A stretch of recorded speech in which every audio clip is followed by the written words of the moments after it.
চাঁপাইনবাবগঞ্জের শিবগঞ্জ উপজেলার চৌকা সীমান্তে আবারও উত্তেজনা দেখা দিয়েছে। শনিবার দুপুরে সীমান্তে শূন্য রেখার পাশে বাংলাদেশের ভেতরের জমিতে গম তুলতে যান স্থানীয়রা। তখন ভারতীয় নাগরিকেরা এসে বাংলাদেশিদের বাধা দেন। এ সময় ভারতীয়রা বাংলাদেশের ভেতরের কয়েকটি আম গাছ কেটে ফেলেন। এ নিয়ে বাংলাদেশ ও ভারতের নাগরিকদের মধ্যে শুরু হয় ধাওয়া পাল্টা ধাওয়া।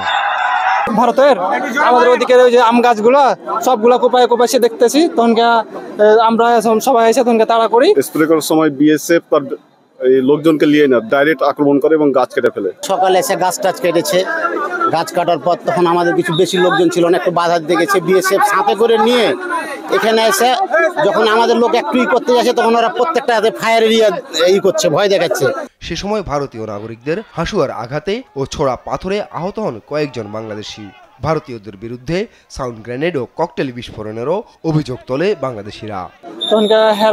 বিএসএফ কে সাথে করে হেরা ওই যে কি ধোয়া উঠছে এটা ছাড়ে গ্যাস এটা নিয়ে আসতেছে। জয়টাই ওরা সাউন্ড গ্রেনেড বা গ্যাস মেরেছে, সবগুলাই বাংলাদেশের ভিতরে মেরেছে। ওরা তো ইন্ডিয়ান সীমান্তে দেওয়া নেই, ওরা বাংলাদেশের ভিতরে এসে মেরে যাচ্ছে। তারা আক্রমণাত্মক ভাবে আক্রমণ চালায়, বিভিন্নভাবে আক্রমণ চালায়, ইট পাটকেল ছুড়ে। সকালে শুরু হওয়া ধাওয়া পাল্টা ধাওয়া চলে সন্ধ্যা পর্যন্ত। পরিস্থিতি নিয়ন্ত্রণে মোতায়েন করা হয় অতিরিক্ত বিজিবি। পরিস্থিতি আমাদের কাজ করতে দেন, আমরা পরিস্থিতি স্বাভাবিক করার চেষ্টা করছি। আমাদের সাথে জনগণ যারা ছিল সবাই সীমান্ত থেকে আমরা দূরে চলে আসছি, বাকিরাও চলে আসতেছে। সিচুয়েশন ইনশাআল্লাহ কন্ট্রোলের মধ্যে আছে আমাদের। এর আগে চৌকা সীমান্তে বিএসএফ এর কাঁটাতারের বেড়া নির্মাণ নিয়ে কয়েকদিন ধরে উত্তেজনা বিরাজ করছিল। নিউজ ডেস্ক, দেশ টিভি।